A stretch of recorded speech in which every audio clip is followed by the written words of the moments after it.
So you know where this is going. I mean, this dialogue is no longer in the territory where people interact, right? Mm-hmm. And it has to be not there. Mm-hmm. So we start off establishing the clarity of the sound and the quality of the connection and all of the normal operational landscape considerations that are of the normal ilk of human interaction. Mm-hmm. And that creates a great draw, kind of a lead anchor to stay there where life is conducted, right? Mm-hmm. But somehow we have to make a tremendous leap from the place of language and concept and quality of Wi-Fi connection into the infinite. We need to do a leap into the infinite. And how can we prove that we did that?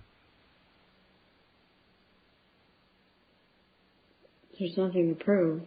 There's nothing to prove, and there's no how. And even listening to the suggestion that it's required of us to prove is relinquishing the essence for which we meet. It's just a knowing. There isn't.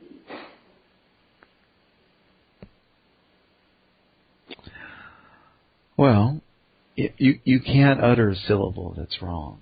Okay, that's a given. And yet, consistent with the fact that there's nothing wrong, if you look at what you just said, what did you say? You said just A knowing. Just a knowing. Okay, just. Trivial, simple, elemental, uncomplicated. Those considerations, simple, rudimentary, pared down, uncomplicated, where does that energetic construct live? Just. It's just.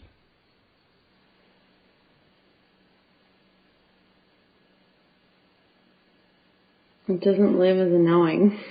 Right. It lives as it almost concept. takes away from it. Right. Concept. It's mind and concept. Mm-hmm. So the growing up in this, the maturing in this, is an acceptance of the fact that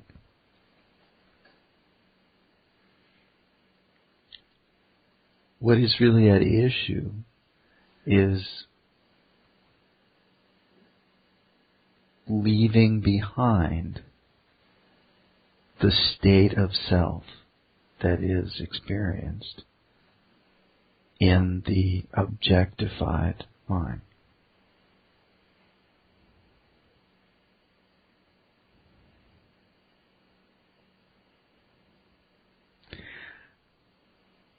And one of the tricks about it is that certain very deliberate and preferred types of doings are the segue to a mystery state that is not being done. That is not a doing and is not being done. So all of the rigmarole of sitting on a zafu, all of the rigmarole of grappling with a koan, or disappearing into a koan. The rigmarole is crap. Even the highest level, the most distinguished Zen practice is crap. But it's crap that leads to what is not crap.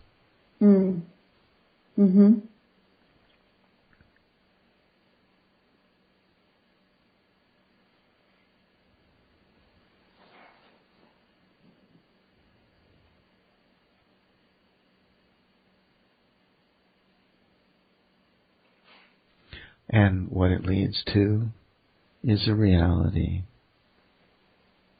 that cannot be described, but there are endless descriptions of. Mm-hmm. It leads to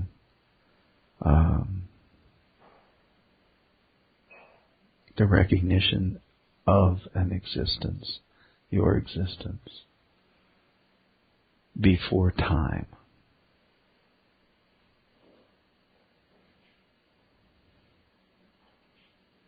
Before the entry into the landscape of time.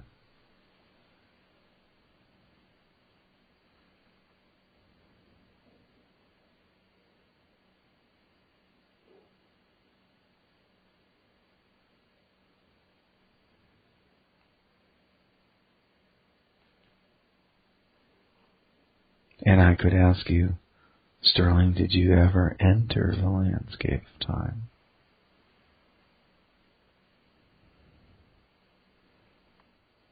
And there's a good chunk of you that could say, well, that's rather in doubt as to whether time is real and I exist as a temporal consciousness.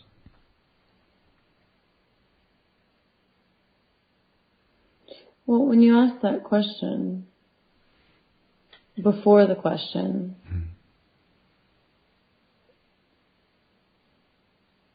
the experience was that consciousness that's not, that being that is not attached or connected with time. Yes. So, what did I call it in an email I sent you? Paradox. Paradox.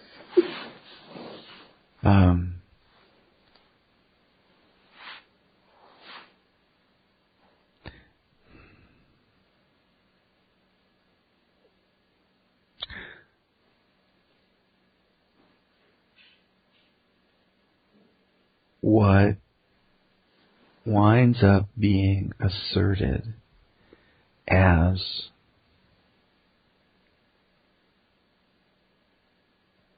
the existence that is, what you or anyone will feel to testify is the existence that you know, is a function of participation.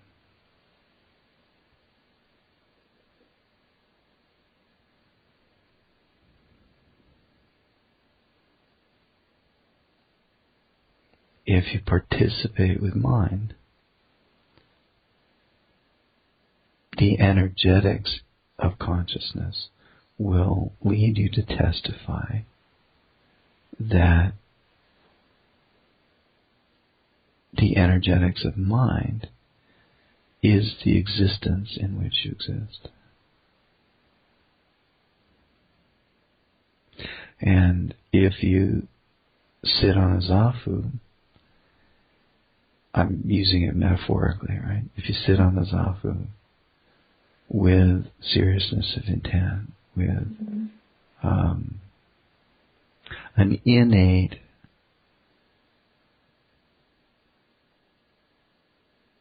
sincerity to know the truth, to be the truth, to make yourself available to what is true and to minimize your availability to what is relative, temporal.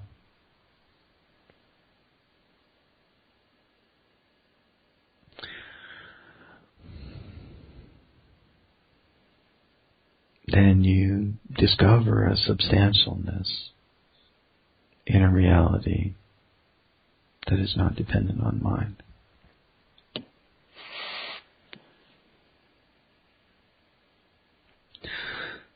So I was trying to write you an email. It doesn't matter whether you do or you don't do, or you share or you don't share. Mm-hmm. What matters is that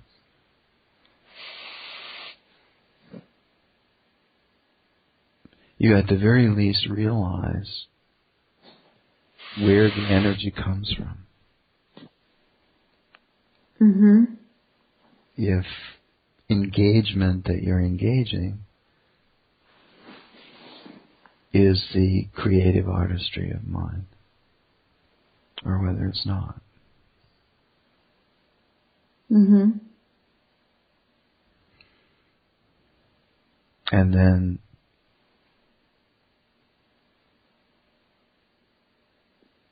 somewhat more recommended than that is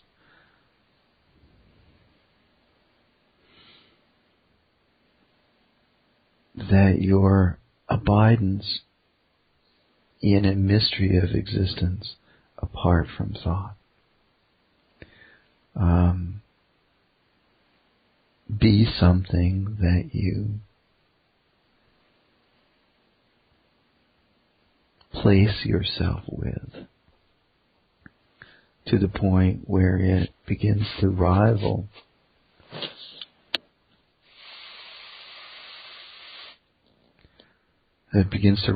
in your sense of at-homeness. Mm-hmm. The sense of mind defines my home. No.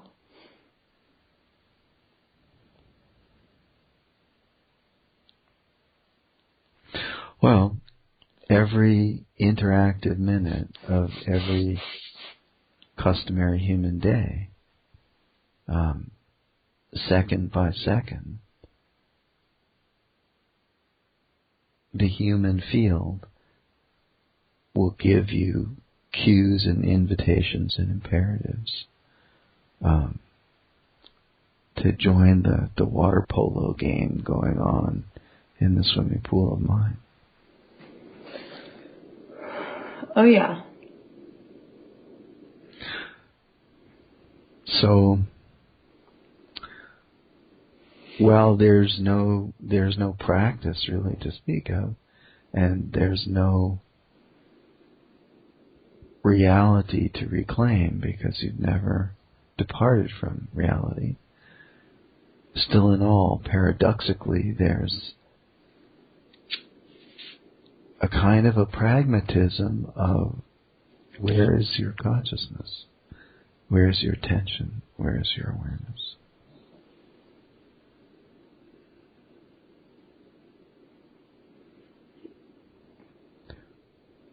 It's all there when the mind isn't in the way. Well, sure.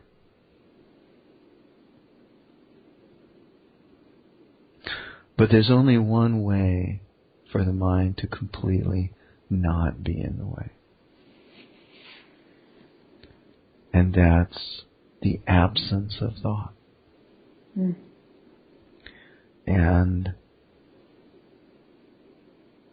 the interactive field of conventional human living drives an impetus of thought after thought after thought after thought after thought.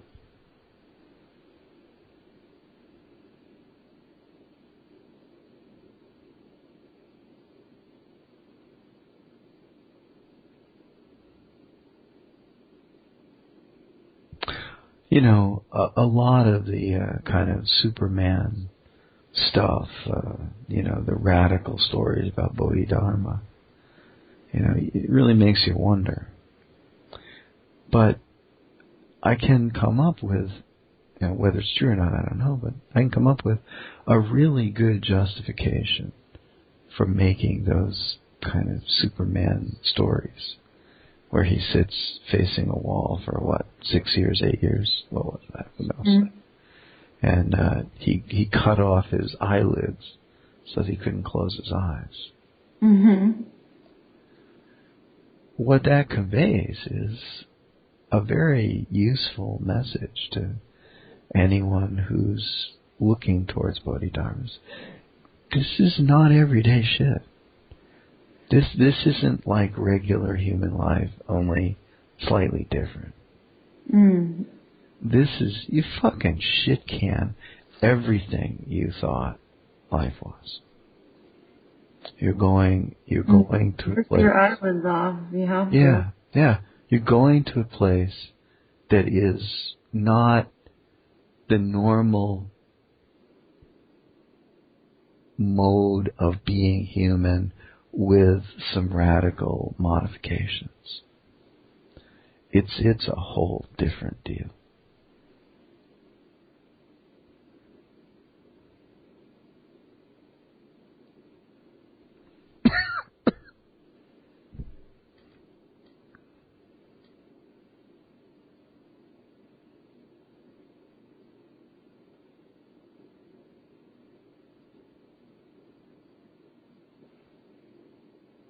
There's a lot of stories about like this monk wanting to wake up and cutting his arm off to, I guess they're all just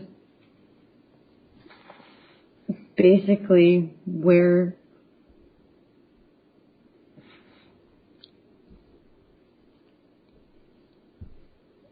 That was Milarepa. What? That was Milarepa. Bodhidharma refused him as a student. And said, not you. You're not ready. You're not worthy. Something like that. And Milarepa was like,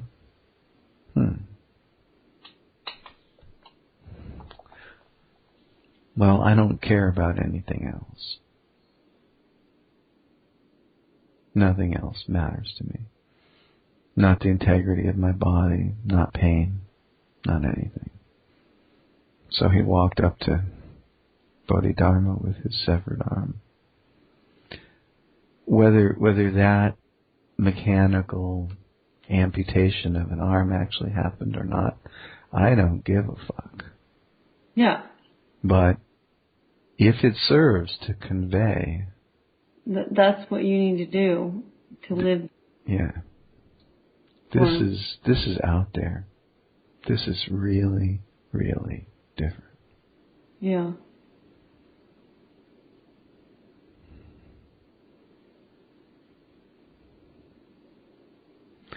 So I was saying to you that the mind that is your dance partner for as long as this Sterling Bentley incarnation lifetime lasts, it's a mind that has a certain unchangeable, unredeemable model of behavior, which is to tell you something's not enough, something's not right, something's missing, and you need to do something about it. Using mind. Mind will tell you that something is missing, and mind will tell you you need to enact remedy. You need to take action that gives benefit. And you need to do it.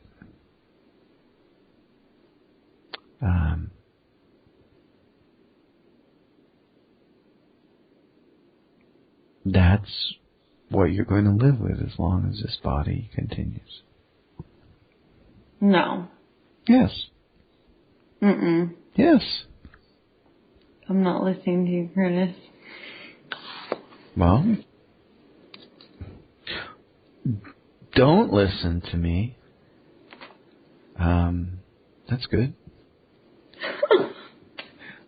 And know that I'm telling you this from some kind of sincere place. And whether it comes to pass the way I'm describing it or not, you'll wait and see. But the propensity that you have if you're conscious of what your mind is whispering, that whispering will have a flavor to it that tells you to do something, to compensate for the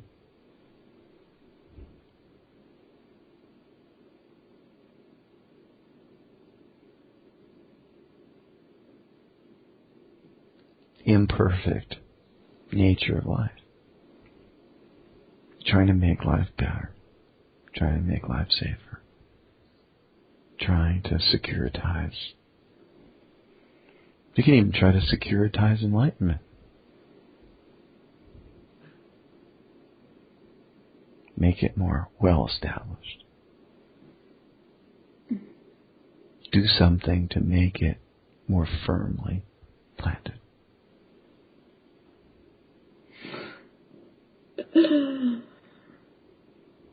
I'm just laughing because I'm seeing how. Yeah. You can be a good gardener, a good farmer of awakening. You know, you can fertilize it and water it, and give it plenty of sunshine. You can give people tours of your garden.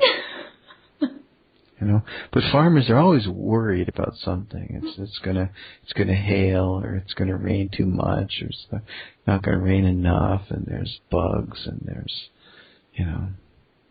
there's nematodes in the soil. So there's always something to worry about, and you need to do things about the things that are worrisome. That's the mind that you've had planted in that sterling body. And that mind is going to speak that language, meet you with that quality of attention until it doesn't exist anymore. And what you do about that... I do something? Well...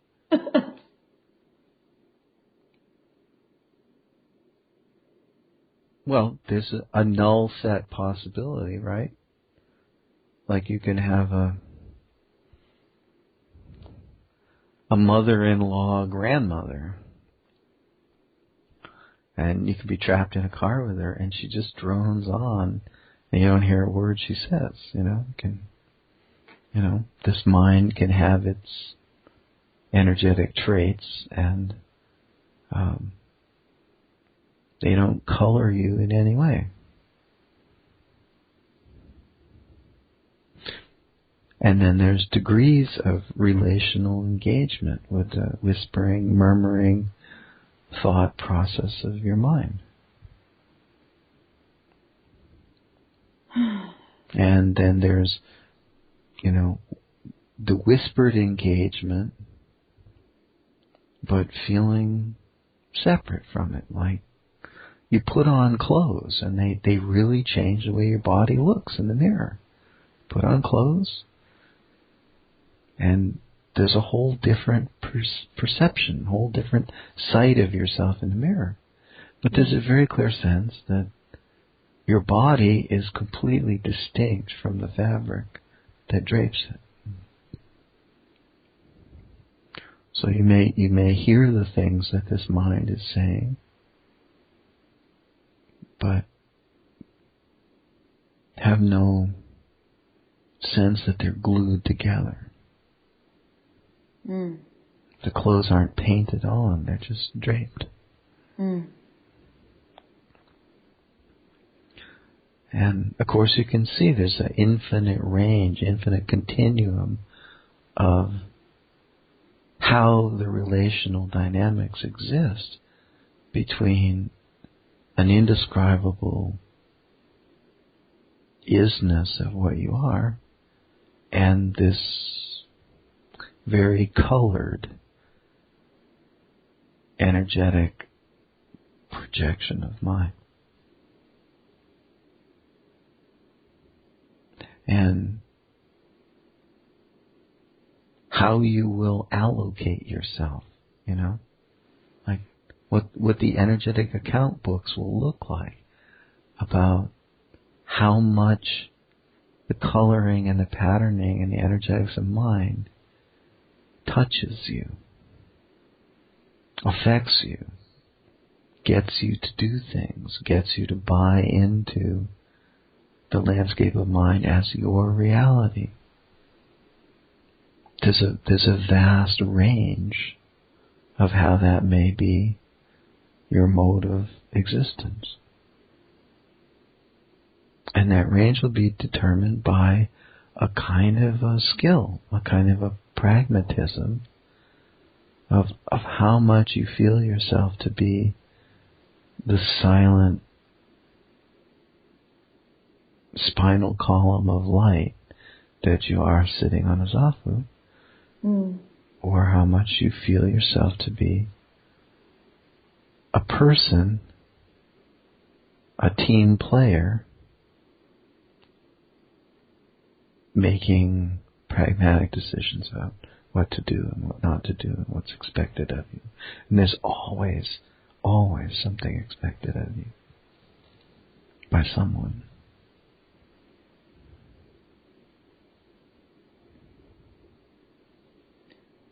Whew.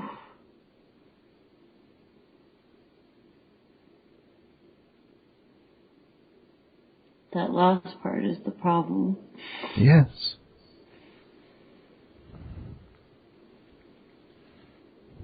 Well, what do the expectations of figure people in the world have to do with you? Nothing. Mm-hmm. And just allow it to from the mind. Well, but things that impact your body and your mind may cascade from there. You may get thrown out of your apartment, get thrown out of your family, have your car repossessed.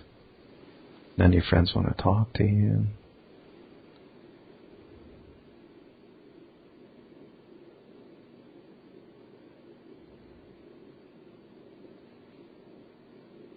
And then a mind that seemed fairly easy to stand alongside of without being troubled, that mind may start to turn into a screaming bitch.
Is there something else going on that you need to attend to? No. Oh, okay. I'm just in silence. Yeah. I thought I heard some keyboard noises, and I thought maybe you needed to take time to do something else. No, I'm just sitting here in meditation, seeing everything.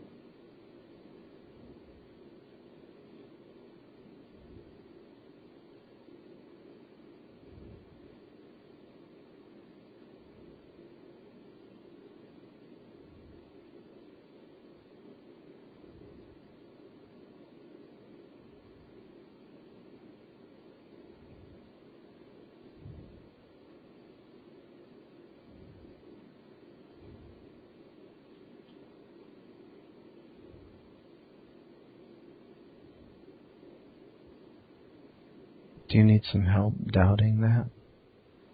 There seems to be an insufficiency of doubt. I mean, I could lend some additional doubt. Lend some doubt? Yeah. You have a little shortage of doubt going on.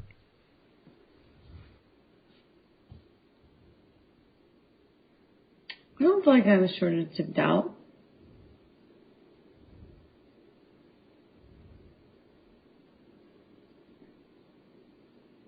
Well, it's very tricky. It's like talking about a shortage of wind. Mm-hmm. Because you're always completely immersed in and surrounded by air, which is so akin to wind, right? So you're in the very substance of wind, but if the air isn't moving, you're not being winded. Right? So it's like that. It's like mind is always there, but it can be not moving from any object to another object, or treating you like an object, examining dynamics to every other object. Object sterling vis-a-vis all other objects. Right? So it's still mind, but it's a totally different awareness when the air isn't moving, when it's not pushing against you anywhere. Well, because it flows. Yes. It's a relaxed state in the body. Yes. So when mind is not being fostered to move anywhere, to not generate any word sequences of thought, you will taste your own existence very differently.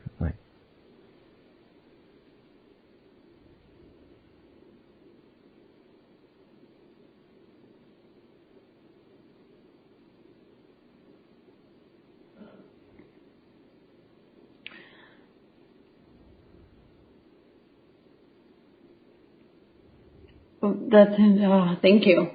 What I noticed in that time of silence when you it sounded like I was typing something. When I was sitting, I was watching and taking in those words that you spoke, and then instead of just being present, which I was present in listening to you, in that time of silence, I was taking those words that you said and kind of visualizing them as creating a story, which is so mind. Yeah.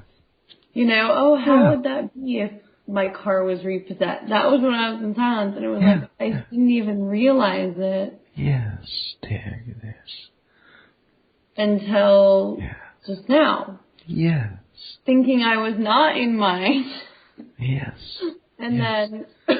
Yes, that's great, yes. Feeling, I'm just taking in what he said, when really the moment is being in the present of what the words speak, and then just letting that go, as if like, the example you said, watching a movie, and not pausing, rewinding, not pausing, rewinding, just watching, listening, and then the sneakiness of the mind just already created a what if future story of something that wasn't even... And it was from just those words that you spoke. And that's how we are with people around us.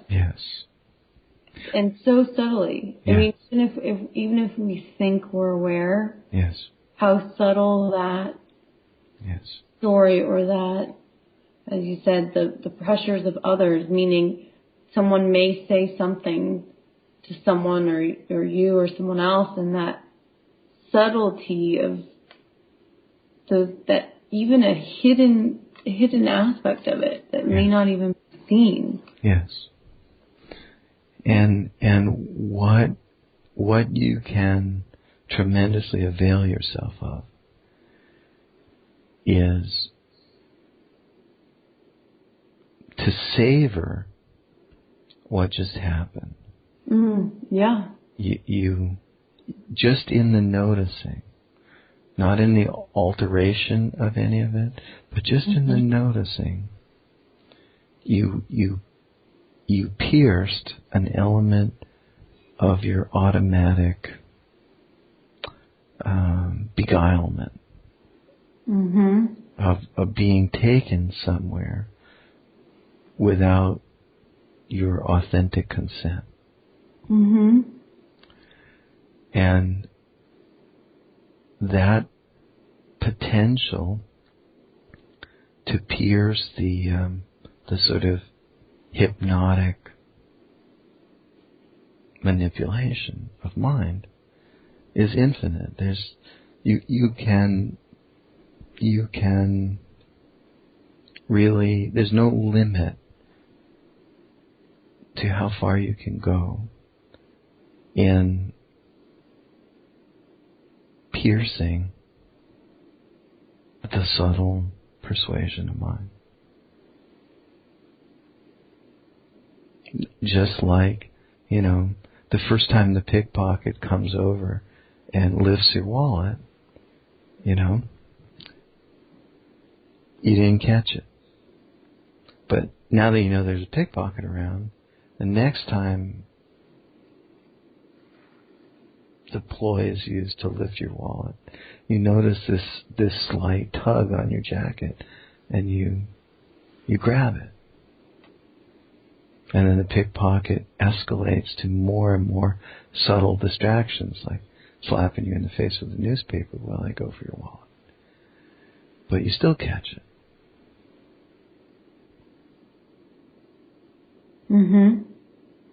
That's kind of the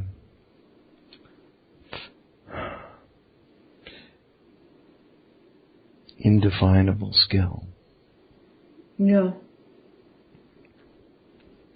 So, and according to your description, I got a very clear sense that you can characterize the mind as having a loom, and it's weaving this fabric, and it keeps pointing at the fabric. It says, "This is your life. This is your life. This is your life. This is your life." And anything that anyone says, anything that you notice, anything that you muse about, is thread that can get woven into the tapestry on the loom. So you were listening to what I was saying, but at the same time, your mind was extrapolating, taking the threads, the words I was using, and putting them into the tapestry of ideas about Sterling. Yeah. And it's almost... And it's not wrong. It's not wrong. No, it's not wrong. Where I see that, I even see where that program it's how we're programmed. Yes, it is. I mean, meaning like in school, you're programmed to listen to the teacher, see it, feel it, understand it. Sure. And it's kind of like in that moment, I was trying was the problem, but I wanted to take in what you're saying, and then with the slip of awareness, it started becoming not a future fantasy of whatever it was. Yes. Or it's like that game of telephone too, where the words just become something that it wasn't. The minute it leaves, that's why it's like the minute those words leave our mouth, they're not necessarily truth. Maybe it's being spoken from you, but they come to me, and then what I experience, the mind takes, if not aware, it twists and turns it into to a little sneaky extension of the journey. Mm-hmm. The journey that will never end.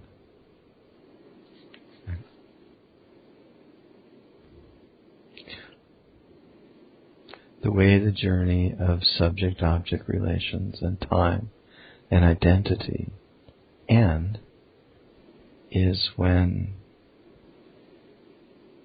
there's a stoppage of participation in the journey that mind is weaving for you on the loom of thought.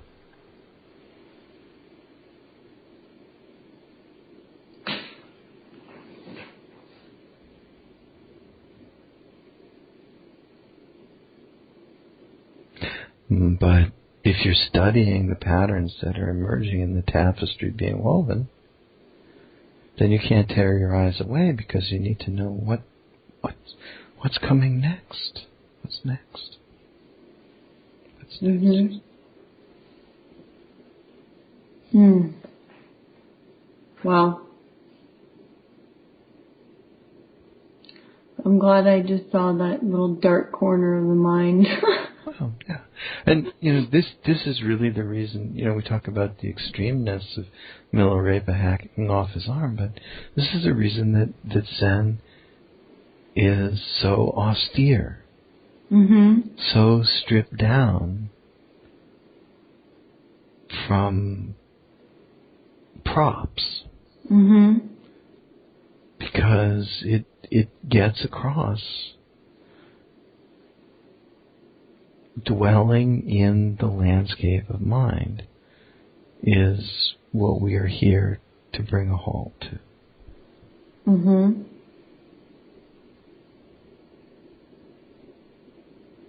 So there is literally nothing there to think about. Yeah.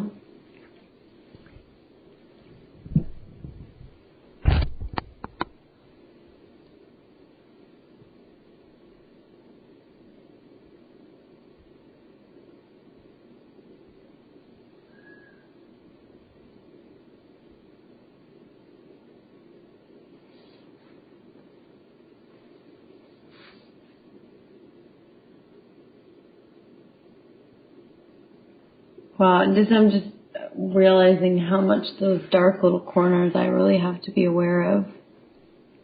Yes. And the way you'll be aware of them. And I think I'm pouncing on just a pattern of speech mostly. But if you want to be aware of them, and I think that's what you are, that will serve you best. I mean, you said I have to be aware of, but... No, I want to. Yeah. And there's a pleasure in it. There's a... Yeah.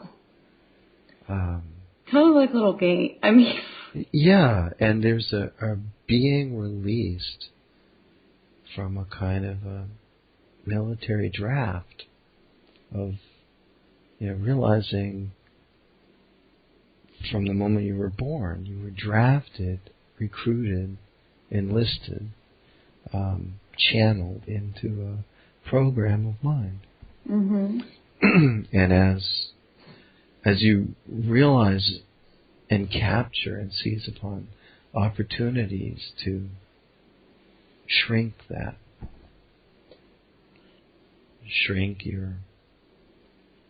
your military service, your marching to the drumbeat of mind, there's a pleasure in it.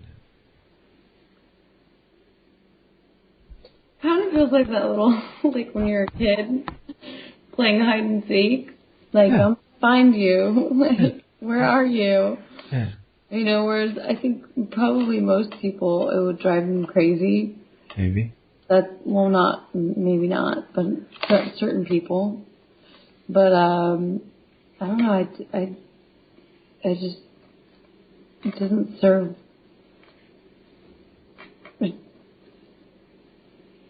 watching when the response of the interaction with the world, when in mind and then when not. Yes. The relaxation and the flowing and the knowing and and the body awareness for me is a big one, where it's just relaxed. There's not chaos, and then the contrast of that mind, just this tensity in my body. And diving deeper into those smaller spaces to see what's, see beyond the illusion, which is how much I'm realizing this moment, how I want to watch that where things are really coming from. I think even oftentimes I've thought that they weren't from mind. After tonight,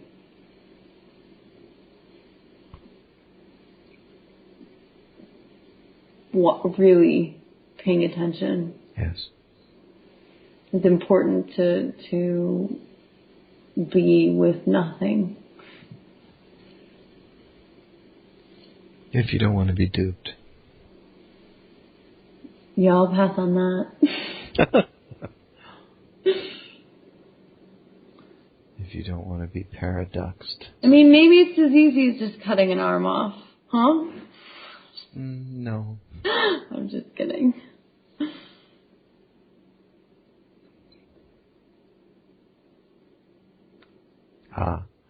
That's better.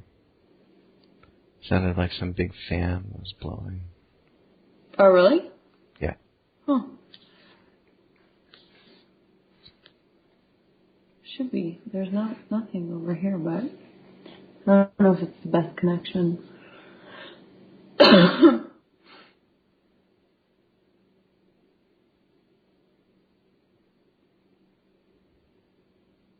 I had this dream about the Polynesians navigating through the waters of I was in Easter Island. I had this dream of them navigating through, the stars and just knowing and consciousness to get to where they needed to be. And how that, that just relaxation, that knowing is masked with concept and needing to have a set plan and structure, or else nothing will happen. Yes. Is how we're programmed to navigate. Yes. And oftentimes even that plan and structure doesn't get us anywhere. Most of the time.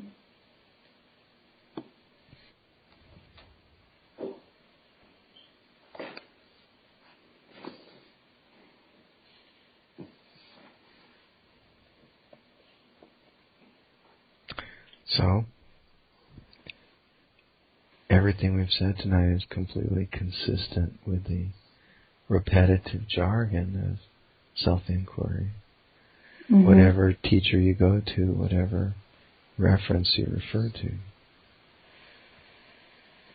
it crops up so prominently, so consistently. Be still.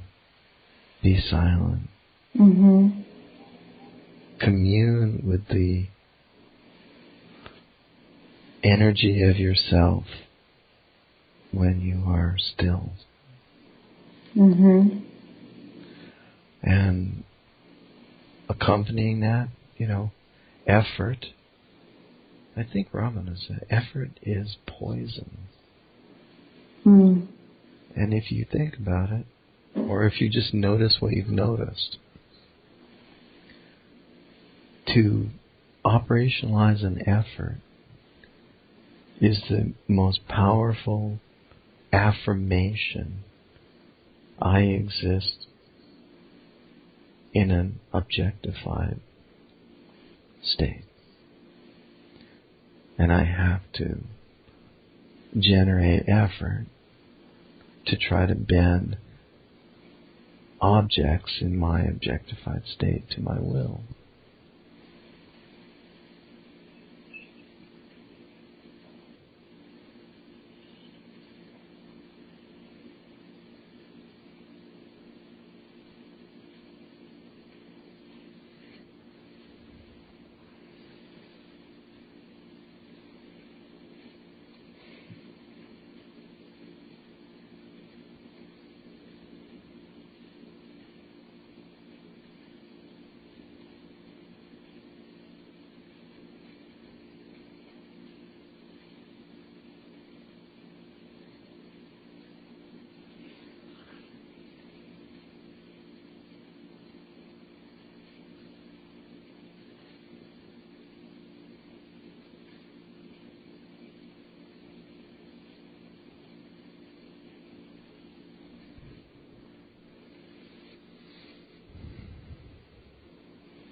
The effort that creates a resistance.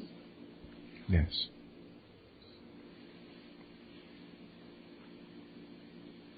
Because it's not in the natural state of being. Yes. It's like if you desperately, desperately want to look nice in your clothes, and you get out an iron and a spray bottle of deionized water, and you start to reshape your clothing so that your clothing will save you, so that your clothing will be wrinkle-free, and you'll be pretty in it, and everyone will like you, and you'll be saved.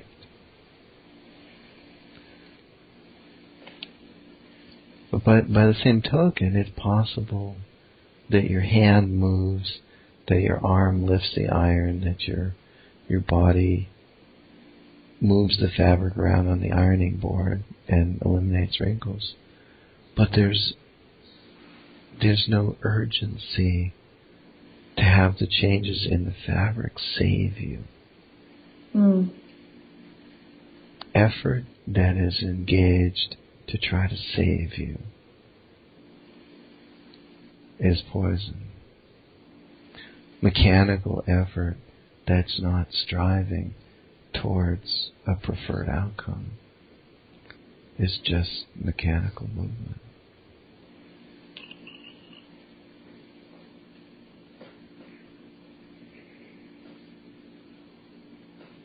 And one of the greatest examples is driving a car.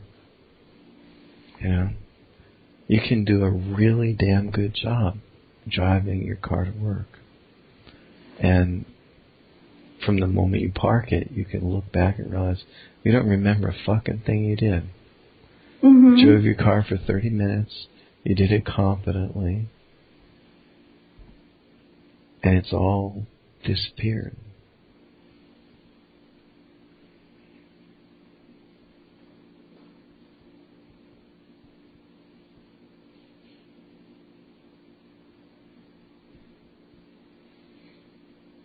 Because you kept letting it go. Letting it go. Letting it go.